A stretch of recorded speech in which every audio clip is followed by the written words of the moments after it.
Hi, I'm Michael Hartmann, I'm Naomi Liu. And I'm Mike Rizzo, and this is OpsCast, a podcast for marketing ops pros and RevOps pros. Created by the Mo Pros, the #1 community for marketing operations professionals. Tune in to each episode as we chat with real professionals to help elevate you in your marketing operations career. Hello, everybody. Welcome to another episode of OpsCast, brought to you by marketingops.com and powered by the Mo Pros. I am your host, Michael Hartmann, joined today just by the co-host, Naomi Liu, Mike Rizzo. Please. It's been a while, so let's really say hello. It's been a long time. Woohoo! Yeah,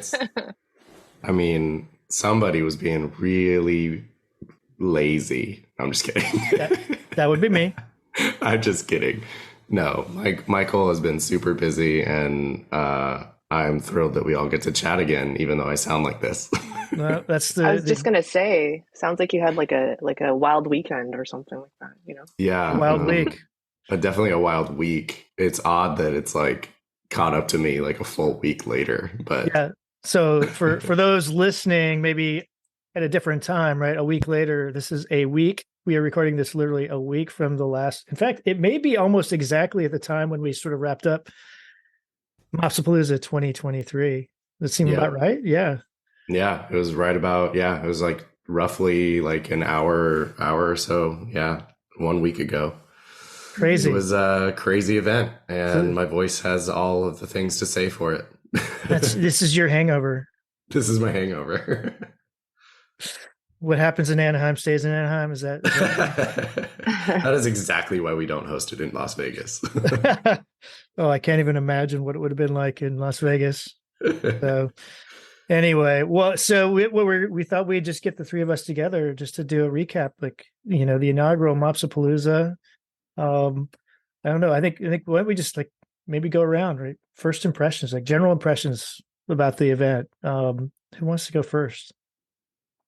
I can go. I feel like I knew what to expect because, Mike and I and all three of us really have spent quite a bit of time over the last little bit talking about the event and preparing for it and reviewing speakers and preparing for our own sessions and whatnot. But I think it wasn't until you get there that you're like, wow, one of the things that really stuck out to me was, the fact that you could mention something that you were going through on a career or work level, and you didn't have to explain any type of context or what you meant by XYZ, because everybody either had been through it, going through it, or expecting it to happen. And it was just really great to be able to talk to people that just got it, and also just connecting with people that, I had talked to over our Slack channel or just on LinkedIn and seen or engaged with on other social platforms and had just never met in real life. And it was just great to kind of put a face to a name or put a face to a handle, I guess. And that was just something that I found even more so than sometimes just even attending conference too. It's just that one-to-one, direct personal conversation with folks, either in the hallways or at, the networking events or afterwards at dinner. That was just something that I really, really enjoyed. Totally. Well, why don't I go? And then Mike, I'd love to get yours because you've got this very different perspective, right? This has been a full year of, work for you. But I think Mike coming in, I like you, Naomi, I'm not sure I knew what to expect. I was super excited, the same thing. Your last thing was one of the things I was really looking forward to, which was getting to meet people in real life that I hadn't met or only met a couple of times. And it just, what I walked away from it with is it was great to meet all those people I hadn't yet in person. And yet I still miss some of the people that I really wanted to connect with in person, which tells me, I think, people were in those sessions, which meant they were really engaged with the content and the speakers and all that stuff. So I think that's a great indication. And it also means there was enough people there that it was just hard to be able to get to everybody. So I think that was huge, which to me says a lot about where the profession is too. I think the evolution of where things have been. I think back to where the idea of community and what these things do started with me, an email provider conference, and then Eloqua conference and the Marketo conference. And this had some elements of that, right? The connection, but it wasn't, because it was sort of across, it was independent of the technologies. And we had a lot of vendors that were sponsors and things like that, which is great. But I mean, it just felt like you said, Naomi, like there was just this really common experience that we could all share and help each other out. So that was huge for me. I came away super hyped, and looking forward to seeing what could happen with that. Yeah, no, thanks for sharing that. For those that don't know, despite our ability to stay connected on Slack all the time, Naomi and Michael and I don't actually get to talk that much. So this is the first time that I've actually heard that feedback from them as well. So just responding to it, and sharing a little bit about what I heard from people while I was at the show. It was a lot of very similar sentiments, right? Like people walking up and just saying how connected they felt instantly to everybody, and in general, the sense that the pressure was off. It didn't feel like a high pressure environment, which I'd never actually stopped to think about. Like that word came up a couple times, pressure, and I never really stopped to think about that feeling when you go to these bigger conferences that are led by vendors, right? Some of it, of course, is pressure because there's vendors that are trying to sell you things, or reps that you want to meet with, or partners, or you're trying to earn business yourself. And while some people may have been at the conference to earn relationships and find leads and potentially clients, I think in large part, the event itself felt more like hey, we're coming together to learn and talk and communicate and elevate in this profession, in this vocation. And I don't know that we tried to set that tone necessarily. Yes, it was a community-led event. Yes, it's vendor agnostic, right? But maybe that's all it took to try to help set that tone. Because I don't think any of us on the marketingops.com team, nor in any of our messaging, did we try to push that messaging out into the market, right? But I think once you were there, standing amongst peers who, to your point, I didn't have to explain myself, and I didn't have to figure out if they were going to try to pitch me something. I just instantly felt oh, now I can just talk to you, and I know who you are, I know what you do, and it's fine. I think that was just such a big win. The last piece I'll share on this is many folks got to meet Dan Mott, who's my co-founder largely for the first time, because we used to refer to him as the secret co-founder because he's been sort of hiding in the wings, helping build all this stuff with me, amongst all of our other leaders in the community to help shape what we're doing. But he and I have talked a lot about, does the intimacy or that feeling of connection break? When we did 50-person summer camps, we all walked away from those events feeling really, really special. And so far it seems like it doesn't really matter, as long as you put a whole bunch of people who practice the same area together and maintain that integrity of this is for you and not for anybody else. It seems like that doesn't break at all. And in fact, it's amplified. To your point, Michael, there were enough people there that it was actually hard to find everybody. Right. Yeah. Which I will tell you was not the expectation we had 2.5 weeks before the event. Well, I know you and I talked about how because I've worked for a few years in the event industry, especially coming out of COVID, right, that there was this pattern of late registration. So I'm super, I think it's fantastic that you got all that sort of last minute rush and got people there. So for all those people who made last minute, plans to get out there, awesome. Thank you so much. Yeah, we appreciate it. But please try to get that ticket a little earlier next time. I just start earlier next year. Yeah. Save us all a little stress. Failure. Yeah, save us all a little stress. It's all good. Oh man, I was it was good. Freaking out. Yeah, for context, folks that are listening to this, our goal, our super stretch goal would have been 500 people in person, bodies in the room. The target was about 350. I will tell you all, 2.5 weeks before the event, I sent an email out to the team who was producing it and setting up all the chairs, preparing the hotel for what our food order might need to be. All of the things that go into trying to prepare to house or host a number of folks. And we had 175 people on the list. Wow. And the result was, well, this is our event, so let's make the most of it. We'll tighten up the room a little bit. We'll put up some pipe and drape. We'll make it feel a little cozier, which is fine because we've done 50 people. We know what that's like. It's no big deal. But let's go. This is going to be our event. Well, you all blew my socks off and showed up, and we ended up almost doubling. We were at 330 people, which is mind-blowing to me that much happens in the last couple of weeks. And everybody said that it would happen that way. But if you can't hear it in my voice, and I think you can, sure. Holy cow, that's a really stressful journey to go on. And I don't recommend it for anybody. Yeah. Putting on an event is not for the faint of heart these days. But ton of fun. And we've learned a lot. The feedback is coming in from our survey right now.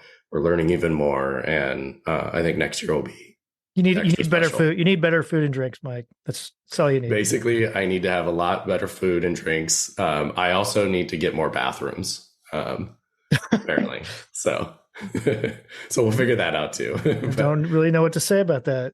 It's okay. I mean, look, you pick these venues for the best that they are, right? And I love that it was next to Disneyland and people got to go. I was getting text messages from people that were at Disneyland before the conference started, so thrilled that they got to come to Southern California where the weather was beautiful and that was fantastic. Hang out at Disney. So that's great.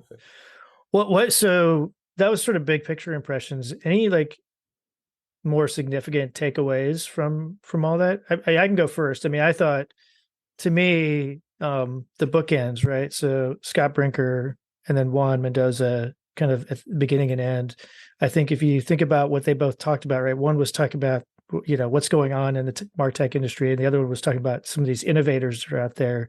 Many of them, I had never ever heard of, right? I mean, there were a few on those lists and the short list that were there, but I was blown away at some of the really creative stuff, especially outside of the US, right? I mean, I love that it was international. But to me, that part of it, the AI, MarTech, where it's going, what's happening, kind of outside of the kind of core stuff of marketing automation or CRM, where I think there's really not been, in general, right, not a huge amount of innovation happening directly in those organizations. And from my perspective, there might be a few outliers here and there. So I think that was a big takeaway, is what all is going on there? Because I've been, truth be told, sort of skeptical or, kind of not totally wild about what's going on with AI or generative AI or machine learning and all that, where it could play. But I think I'm more intrigued now by where that is. And then also, I think it goes back to this, I think so much of what people think about marketing ops has to do with MarTech, but knowing how many sessions there were that were not about MarTech really even at all, right? There's privacy stuff. There was stuff about leadership, how to communicate with CMOs, how to navigate your career, all those things. I don't think that's maybe one of the big things, right, that you didn't necessarily get at some of these vendor hosted events. So to me, the opportunity there to really help the profession again become, elevate it in terms of where it stands, I think is a huge, huge win.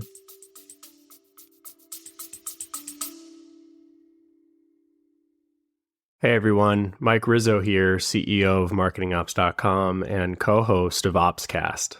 I've got a little secret to share with you, something that's been one of the best kept perks of our community until now. At marketingops.com, we've built a hiring program that's changing the game for marketing operations recruitment, and we're finally sharing it with the world.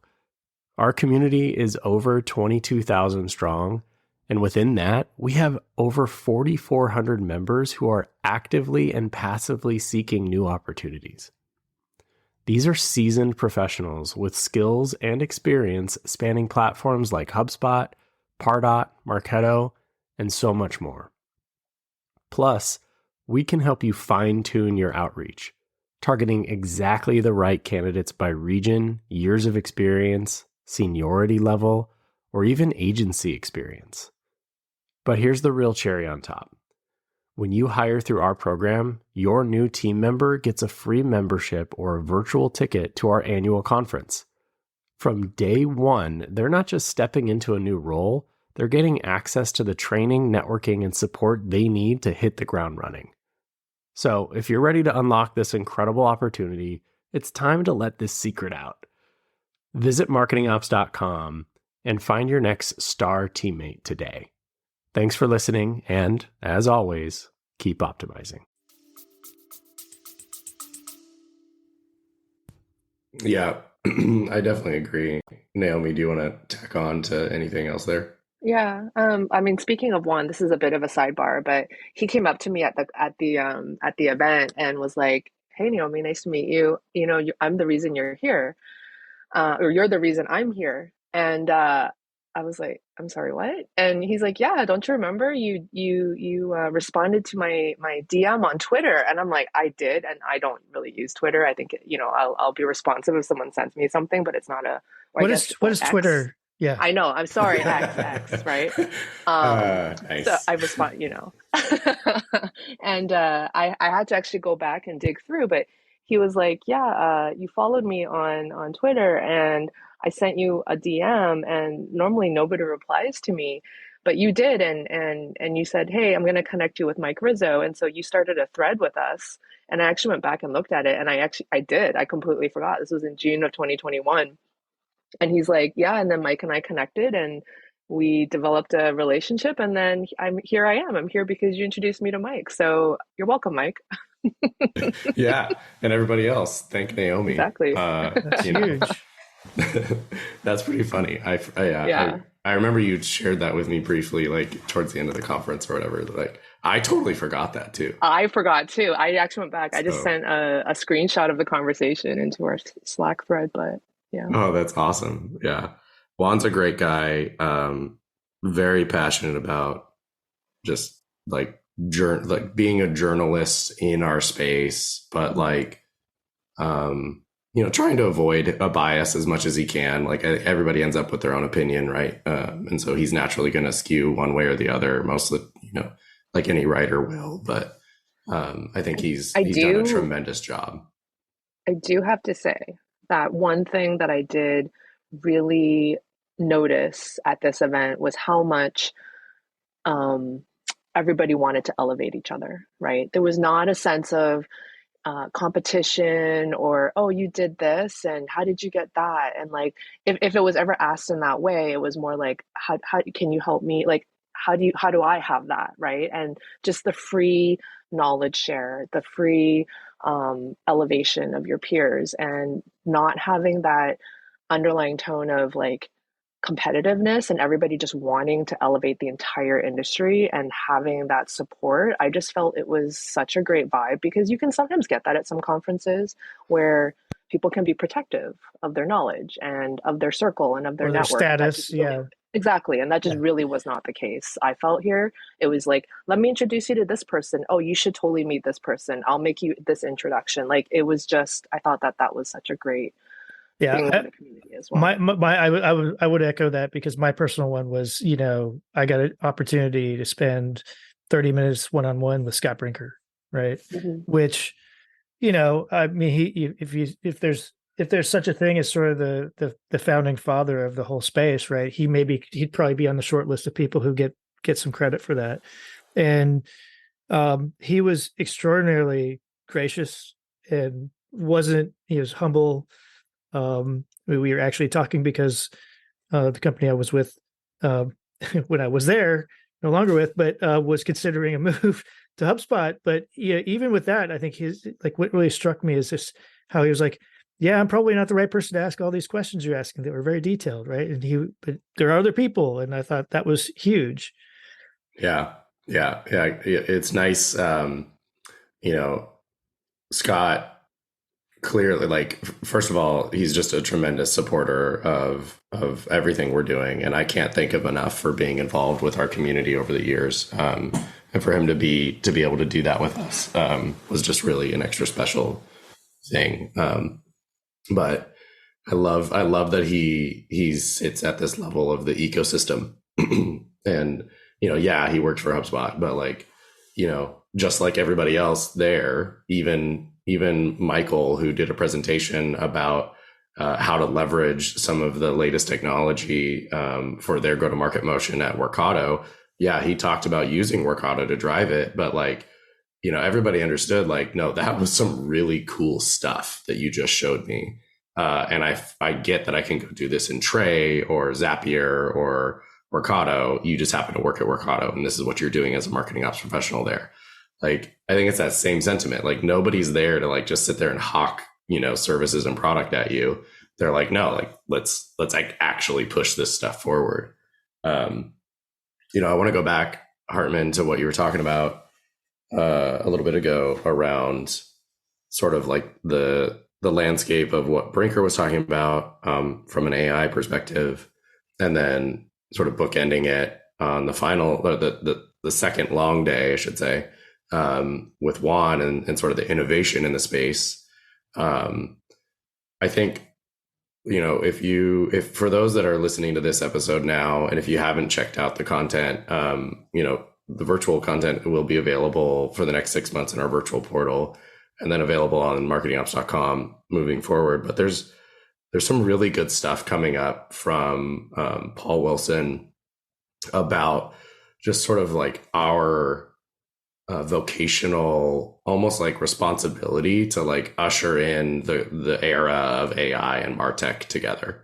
And you sit at this just sort of like beautiful intersection of these solutions, where if you're aware of the unique nature of go-to-market motion and business process, and how technology can and should sort of connect together. Now, if you've got an AI sort of partner in crime, to, I don't know, put you up at like super status, right? You can leverage a lot of this stuff in a way that many individuals in the field will not ever even start scratching at, right? Like, you sit at a very powerful intersection of business process technology and a component of AI to sort of usher in the future of what this profession can actually do for businesses. So I would encourage you to follow Paul, check out those sessions, and then reach out to him, because he has a lot to say on the matter. And I'm paraphrasing terribly, but it's a really special time. And then the last thing is, Daryl Alfonso came in towards the end of our conference. He was our closing keynote on the final day. I totally like that. Like, there's been so much. Like, how did I miss that? I know. There was like some like just awesome speakers. And we learned Wednesday, like doing a half day on Wednesday is a great model for 50 people in a room, but not a great model for 300 people in a room. And so, we'll change our pattern next year probably, but Daryl introduced the new pillars of marketing operations. And I think it actually, when you think about the narrative that you were just talking about, Hartmann, right? Like, hey, there's this like intersection that Brinker brings up around AI and MarTech and the next 10 years being super interesting. You've got all these fascinating innovators that are coming into the space still and doing some really cool stuff globally. And then you've got Daryl, who's sitting there as a practitioner, rounding us out and saying like, all of that's great, but like where we think about our career going and how we get there needs some sort of framework. And he worked really hard on that. And I think what he produced was absolutely a step in the right direction. And I'm sure we're all going to iterate on it together with him. But I'm really excited about like sort of centering a lot of our conversations around. I envision many of our conversations being around sort of that career path, the intersection of all of those things, and largely around the pillars that he's introducing now. I tend to agree with you. I think that's a next major step in the evolution. So I'm just curious. I mean, have you, Mike? Maybe you're probably the best person to do this, but have you heard of anything that people have taken away from the conference and are already starting to apply some lessons learned to their, the organization or what they're doing already, or are planning on it in very certain near future? I've heard people drop comments about that. Like they didn't, I've just been reading, I shouldn't say I heard it. I've been reading that there's been commentary around, I actually learned something that I'm going to try to put into practice. I didn't prod or try to dig in on what that thing might have been at this point. And then I think in large part, people are sort of leaving me alone. They're like, I keep getting messages from people like, have you recovered? Are you sleeping? Why aren't you sleeping? So I think that's part of the reason why I haven't picked up on some of it too, is that Sure. People are just like, get out of here. Well, I have a feeling we're going to start to hear some of that in the near future. I agree. I totally agree. So I'm curious. I know you're getting feedback right now, Mike, but I'll give you. I think you and I've already talked, right? I don't think I've heard many negative. In fact, I don't think I've heard any negative things about the event. I heard lots of different ideas of things, but maybe we can talk about like what you see are like feedback on things you might do differently. And you talked about some of them already. I for one would like to see more tracks on what we talked about, right? Professional, like the kind of the career path stuff, learning, these different skills that are required as you if you move up to be a people leader, or even if maybe there's multiple tracks and we have more of a kind of like the developer track, right? You stay in the engineering versus people leadership and so on. Like I would love to see more of that. And then in general, right, just sort of tracks. So if you're interested in sort of a more of a general topic area, right, you can be geared towards the sessions that apply to that, rather than spending a lot of time kind of go like one by one to try to choose those. But really, I think that's the one thing I would like to see. And then, I think just better food, Mike. Just better food. I'm going to work on that. I'm going to call the hotel. If we go back to the hotel, it's going to happen. Yeah. And Naomi, what's your thoughts?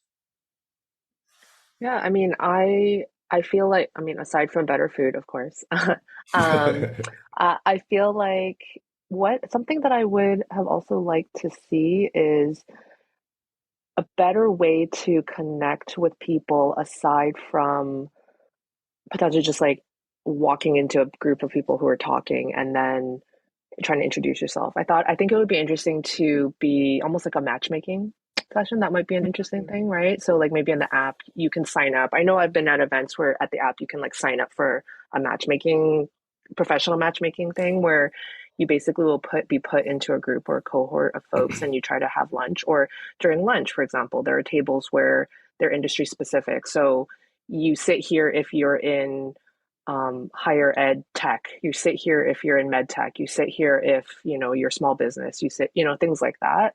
I think the event is small enough that you're still able to talk to people pretty directly and generally get a sense and know who's going and who everyone is. But as the event grows, and I know you have some growth plans, Mike, that will get harder and harder, right? Imagine next year you do get to your 500, that will become harder to do. Yeah, absolutely. Right. And then that kind of intimate feeling where it's kind of like a big summer camp where you can't walk down the hallway without seeing somebody and stopping and having a chat with them becomes a little bit more difficult, which is not a bad challenge to have. But I think that if we are there to network with like-minded people and learn from them. A lot of the great takeaways that I had too was even just in passing conversations with somebody in front of a door as I'm walking into another session, right? Yeah, I like the idea of doing it based having those like topic area tables. Mm-hmm. I think that provides an opportunity. I mean, I guess I've never really I guess that all three of us are lean more towards extroverts than introverts.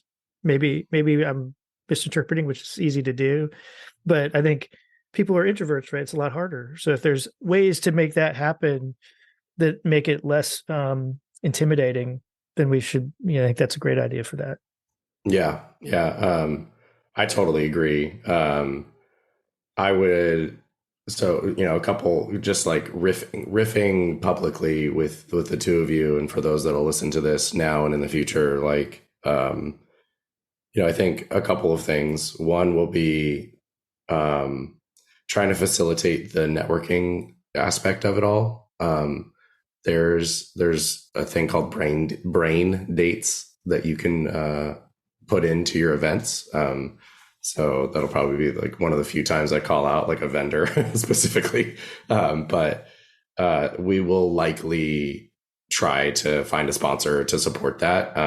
It's a really unique way to like go source someone that is looking to have a conversation on a similar topic as you or what have you.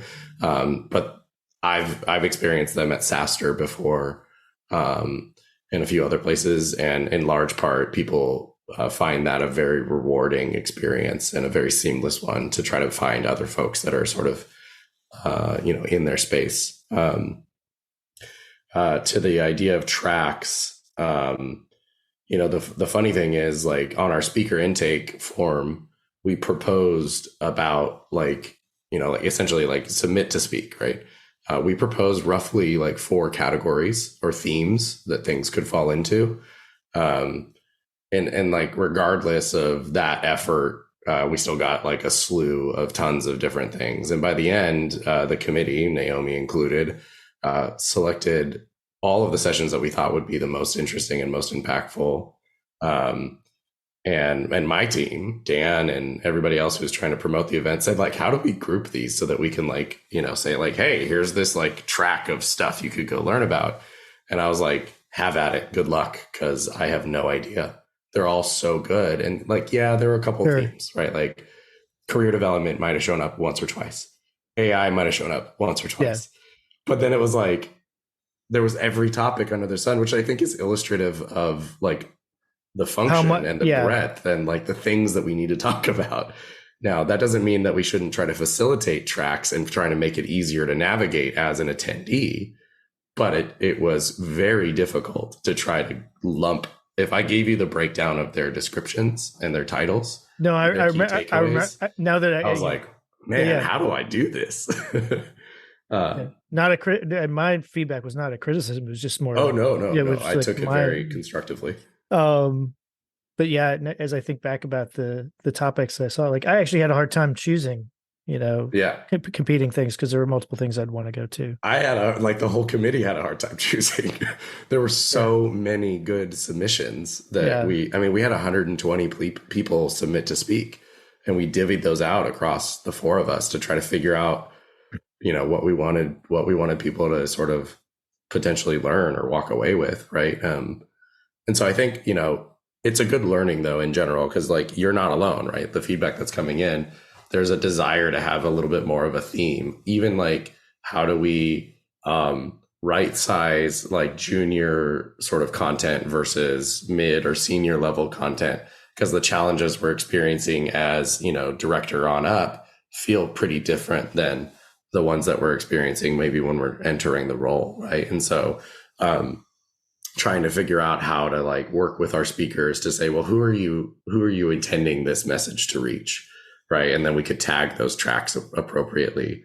I think that'll help with the experience, just adding more value to the experience overall. And so those are things that, brain dates, figuring out how to improve sort of the networking and tracks piece. I think those two will really help continue to elevate the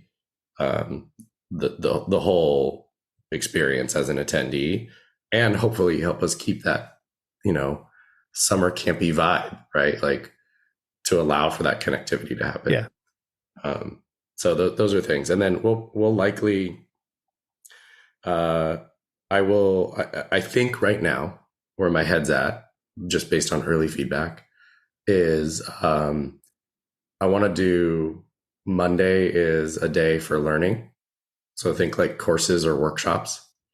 And people can, go learn from Carrie Picklesheimer or Tyron or whoever decides that they actually want to teach a course for a handful of hours. And it'll be smaller cohorts, sort of bring in some of that summer campy vibe to those particular activations. But then we would probably only do like 2 days of content after that. So it'd be like Tuesday and Wednesday would be like, the actual sessions and we'd be done. And so I think if we can bring in some of that deep learning time ahead of the event and then still have 2 full days of great sessions, sort of curated the way that we're talking about, I think that pattern might work better. But anybody that's listening to this before the next MOPS of 24, if you've got better ideas, like we're all ears, right? But that's sort of where my head's at right now. So. That's good. Yeah. Well, and I think I told you to like, we could do a live ops cast, right? Or I want to do that either at the end or maybe each day or something of it. And I don't know. We could figure that out. Amanda, my wife, for those of you listening, who's been involved, you'll probably see her name show up in the community and on emails. She reminded me again today. She's like, you all 3 need to do an ops cast live. And I was like, what are we going to talk about? She's like, bring a guest on. And I was like, that's true. I guess we could just bring some people up. We'll do it like the old radio show style. That's for sure. Just do it literally could just do it at the registration desk as people are registering and ask them, have some commentary. What are you most excited about learning here? And that would actually be pretty fun. Yeah, right. That would be, I think, really fun. Just stopping people randomly and the first thing that comes to their mind. Yeah. Yeah. Jeff Coveney was like asking people Mickey or Minnie Mouse. I saw that, like his recap. Yeah. And then he spelled Mickey wrong. After he also, after his first one, he tagged the wrong Michael Hartmann. Oh yeah, that's right. Some other Michael Hartmann in Boston is wondering who Jeff is. Yeah, that's okay. I mean, there's another. No, I gave him margin all the time. Oh yeah, I'm sure. We know the other Mike Rizzo, right? Yeah, he's a legend. We love him. Cool. Well, all right. Well, so when are we going to know when 2024 MOPS-Apalooza is going to happen? Sometime soon. Yeah, pretty soon. We've got bids in from a few locations. One of them being Vegas. And for most of us throw our hands up at that one. Like, I don't really want to do that. The only reason I would do it in Vegas is, one, it would be an off strip location. So, it's not like a total party city type of thing. Sure. But 2, if the rates were just that much better across the board, not just to host the food and the rental space and all that stuff, but also the guest rooms. I'm looking to host an event that is accessible for everybody, right? And that's really like the decision. That's what weighs into my decision on where we go with these things. But we'll see. Anaheim's fighting pretty hard for us to come back, so it might happen there. I guess we all behaved ourselves well enough to get them to want us to come back. Yeah, they were thrilled with the outcome of our event, and they gave us kudos on the ability to host something in a first year the way that we did. And I just before we end this broadcast, the production team, if anybody's thinking about putting on an event, as long as it's not at the same time as this one, because I need my production team. Sure. But if you need a production team, there's nothing I can do to talk more highly or whatever, right? Like the team we have is unbelievable.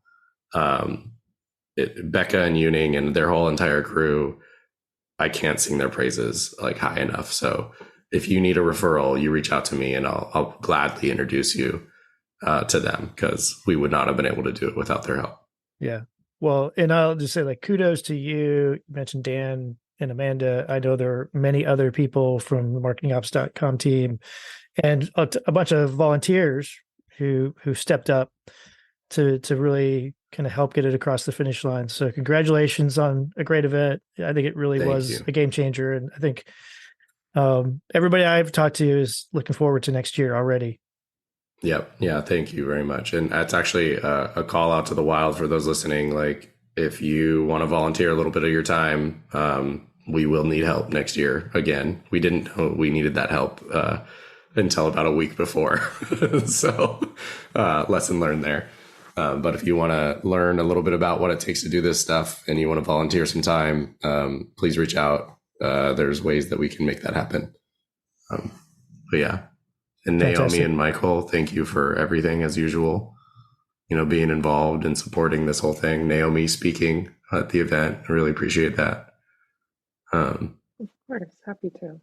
Well, I think yeah. I think people saw my name up on a slide that I missed because I got there late, and I thought that they thought I did a whole lot more than I did for the event. So I specifically asked them to go thank if they saw any of those faces in the room, to make sure that they thanked them for helping us build what we've built here in this community. Because it's all of us doing it, right? So like, absolutely, it was like you and Jess and AJ and MH and Naomi. There's a few folks in there, so yeah, we couldn't fit all of them. No, I mean, there's like it is definitely a community thing. Well, as always, it's always so much fun just to riff together with the two of you. So I'm glad we get to do it again. Totally. We need to try doing that more often. I agree. And I apologize to all the listeners that my voice sounds like it does. I hope it'll be back soon. All good. Naomi, are you getting rested up too? I am. I'm looking forward to American Thanksgiving next week. It's my favorite. American Thanksgiving is my favorite Canadian holiday. Everything gets super quiet. I always can look forward to catching up on work, and yeah, no calls. It's great. That's awesome. Even better. See, it's perfect. You can go to a conference and then, have a week of work and then take a week to catch up. Exactly. There you go. Sounds good. All right, I think we will wrap that up right there. Thanks to all our listeners for allowing us to continue to share our wacky and crazy world with you, and for supporting us even through sort of these lean times for episodes. We're trying to get back on a rotation there, but until next time, we'll talk to you soon. Bye.